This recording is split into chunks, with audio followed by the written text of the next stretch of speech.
Movie की शुरुआत में हम देखते हैं लारा एक पुरानी इजिप्शियन मंदिर में है और वहां से वो एक डायमंड लेना चाहती है जो कि मंदिर के दूसरे एंड पर रखा होता है।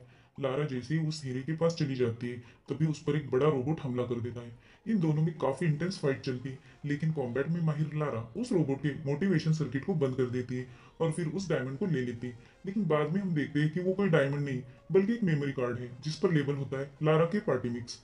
लारा उस मेमोरी कार्ड को रोबोट के कंप्यूटर में इंसर्ट करती है और उससे तेज म्यूजिक शुरू हो जाता है और लारा उस रोबोट को लेकर उस मंदिर से बाहर आ जाती है। और तब हमें पता चलता है कि वो कोई प्राचीन इजिप्शियन मंदिर नहीं बल्कि लारा की प्रैक्टिस का एरिया है। वो रोबोट लारा के असिस्टेंट ब्राइस ने डिजाइन किया था लारा के फाइटिंग स्किल को निखारने के लिए। अब सीन शिफ्ट होता है और हमें दिखाया जाता है इटली का वेनिस शहर, जहाँ पर इल्यूमिनाटी नामक संगठन की मीटिंग चल रही है। इल्यूमिनाटी के हेड कहते हैं कि आज से यानी 15 मई से ग्रहों का संगठित होना शुरू हो गया है और एक हफ्ते के अंदर सभी ग्रह एक रेखा में आएंगे और हमें अभी तक वो चाबी नहीं मिली जिससे दिव्य शक्ति का त्रिकोण हासिल हो सके। इल्यूमिनाटी ने ये काम उनके ही एक सदस्य पावेल को सौंपा था। इल्यूमिनाटी का हेड पावेल से कहता है कि अगले 7 दिनों में वो चाबी अगर हमें नहीं मिली तो ग्रहों को फिर से संगठित होने में 5,000 साल लग जाएंगे।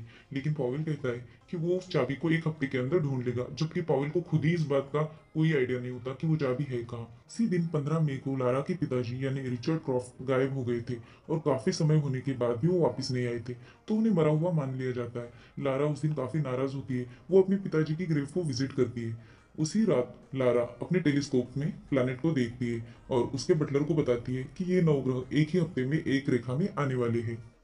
उसी रात जब लारा सो रही थी तो उसे एक सपना आता है।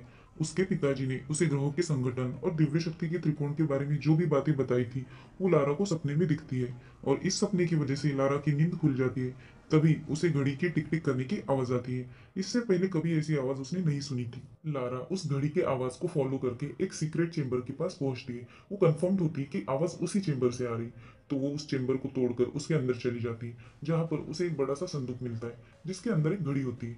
वो घड़ी काफी पुरानी थी। लारा वो घड़ी लेकर अपने असिस्टेंट ब्राइस के पास चली जाती है।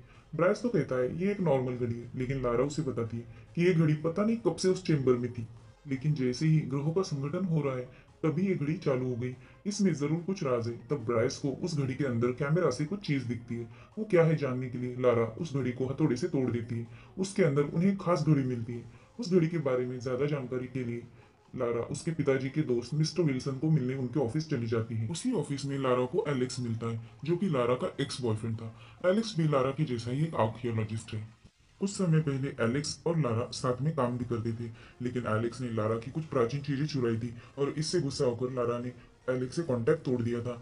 अब एलेक्स लारा को मनाने की कोशिश करता है, लेकिन लारा उससे अब भी नाराज थी और वहां से उसे बाय बोल के वो मिस्टर विल्सन के ऑफिस में चली जाती है।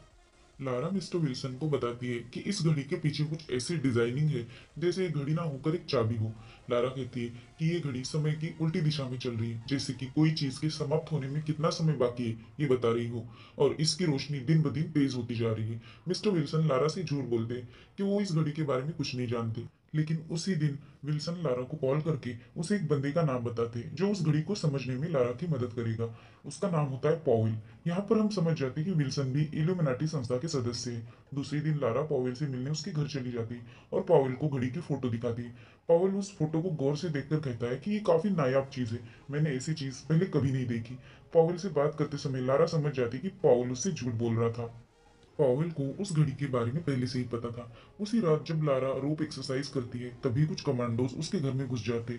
लारा उन सभी को तगड़ी टक्कर देने के बावजूद वो लोग घड़ी लेके भाग जाते हैं। वो घड़ी लेकर वो लोग पावेल के पास चले जाते हैं। दूसरे ही दिन लारा को एक खत मिलता है जो उसके पिताजी ने मरने से पहले लिखा था और उसको आज के दिन पहुंचाने के लिए कहा था।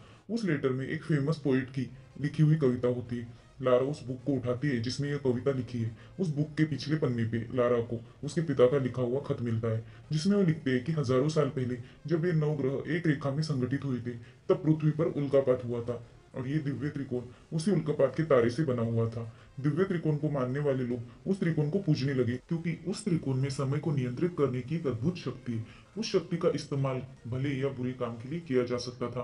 त्रिकोण की पावर्स का गलत इस्तेमाल करने की वजह से दुनिया तबाह हो गई। उसमें जो भी लोग जिंदा बचे, उन्होंने उस त्रिकोण के दो टुकड़े करके पृथ्वी की दो अलग अलग जगहों पर छुपा दिए, ताकि कोई भी उस त्रिकोण की शक्ति का गलत इस्तेमाल ना कर सके। वो बताते हैं कि कंबोडिया के एक पुराने मंदिर में तुम्हें दिव्य रोशनी के मकबरे का रास्ता मिलेगा, जहाँ पे त्रिकोण का पहला हिस्सा छुपा के रखा है। जब 9 ग्रह संगठित होंगे, तब तुम्हारे पास वो त्रिकोण होना चाहिए। वो जो घड़ी तुम्हें मिली है, वो दिव्य त्रिकोण के रास्ते की ही चाबी है, लेकिन तुम्हें जल्दी वहां जाना होगा, नहीं तो इल्यूमिनाटी नाम की एक खुफिया संस्था उस त्रिकोण के टुकड़ों को जोड़कर उसके पावर्स को हासिल करेंगे और उसका गलत इस्तेमाल करेंगे, और तुम्हें उन्हें रोकना ही होगा। लारा के पिताजी कहते हैं कि उस त्रिकोण के हिस्से को ढूंढ के उसे नष्ट कर दो। उसी पर लारा अपने मिशन पर निकल जाती है। लारा कंबोडिया में जल्दी पहुंचने के लिए अपने कुछ दोस्तों की मदद लेती है, और वो लोग लारा को उसके जीप के साथ कंबोडिया इलाके की जंगल में ड्रॉप करते हैं। लारा अपनी दूरबीन से देखती है, तब उसे कुछ लोग दिखते हैं जो उस पुराने मंदिर में जाने का रास्ता ढूंढ रहे थे। वही उसे पाउल दिखता है, और लारा का दोस्त एलेक्स भी वही था जो पाउल की मदद कर रहा था। पाउल एलेक्स को कहता है कि ग्रहों के संगठित होने के बाद ये चाबी किसी काम की नहीं होगी। वो मंदिर में जाने का रास्ता क्लियर करते हैं। लारा भी मंदिर के अंदर एक सीक्रेट रास्ते से पहुंच जाती है। दूसरी तरफ पावल भी मंदिर के अंदर आ चुका था। पावल अपनी टीम को ऐसी जगह ढूंढने के लिए बोलता है जहां पर उस घड़ी को पूरी तरीके से बिठा सके। वहां पर बहुत सी प्राचीन मूर्तियां होती हैं, जिसमें एलेक्स उस चाबी का ताला ढूंढने की कोशिश करता है। लारा पावल को देखकर मंदिर में छुप जाती है।